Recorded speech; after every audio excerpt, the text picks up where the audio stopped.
Hi, my name is Yulia Biemlina, and I'm a founder of English Student to Student startup that helps learners of the world to connect and speak proper English. By proper, I mean three things. It's accurate, natural, and fluent English. Just three things, proper English. Today, I want to show to you how I approach the exercises that I assign to my students. Every week, my students get matched with a new person and they get a new topic and vocabulary phrases which they put into use, put into practice. As you know, my philosophy is that you don't have to learn English, you have to use it. And if you're not familiar with my philosophy, why wasting time? Save yourself some time and money and watch the other videos in this channel. Today, I will demonstrate to you how I put new phrases into use. Today, our topic is St. Valentine's celebration. So, from me to you with love. First of all, let me share my screen with you and show you the meeting notes. When our learners meet, they first introduce themselves, then they cover a short reading with highlighted phrases, then they proceed to a short exercise, and finally, the most exciting part is speaking. To nail this part and to really progress with your studies, you need to use new phrases when you answer these questions.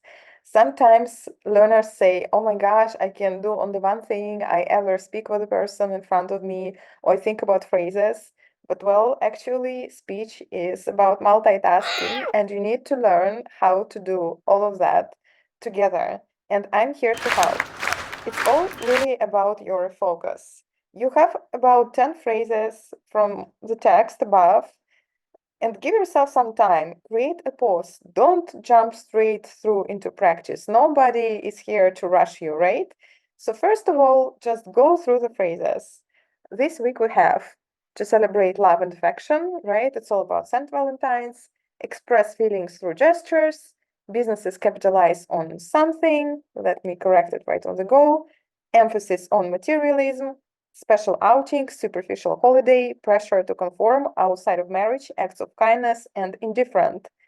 I remind you that you already saw these phrases in the text, so you met them in the context. They don't fall on you out of the thin air. All right, so you get to your points of discussion. The first question is, what is your attitude towards St. Valentine's? Why? Has it changed through the years? Before you jump into answering this question, go back to your new phrases and choose two or three that you want to drill, that you really want to acquire, that you really want to interiorize and make your own. Make a mental note.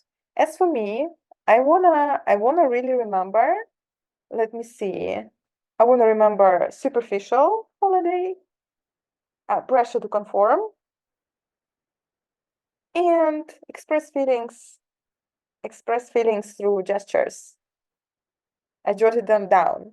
Now, as I'm going to answer this question, I'm going to literally stare at my notes and use these three phrases as much as I can, right?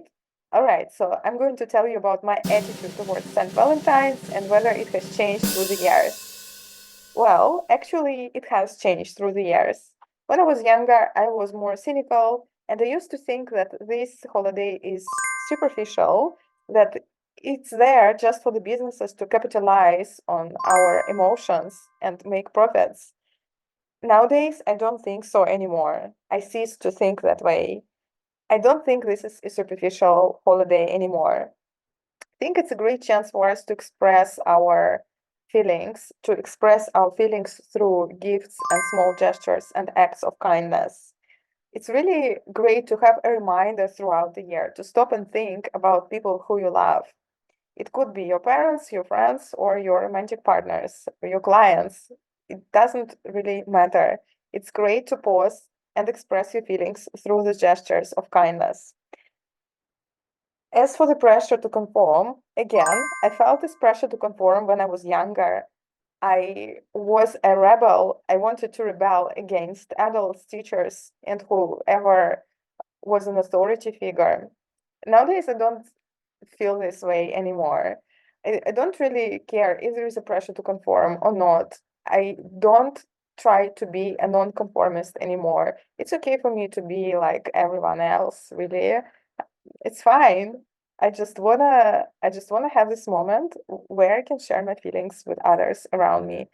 So this was my answer to the first question. What is your attitude towards St. Valentine's? And I did drill these 3 phrases: superficial holiday, express your emotions through gestures of kindness, and pressure to conform. Now I feel one step closer to even more confident English. You remember, English is not my first language. My first language is Russian. I learned English while living in Russia in monocultural, monolingual context, just by paying attention to new phrases and using them in speech effectively. And you can do it too.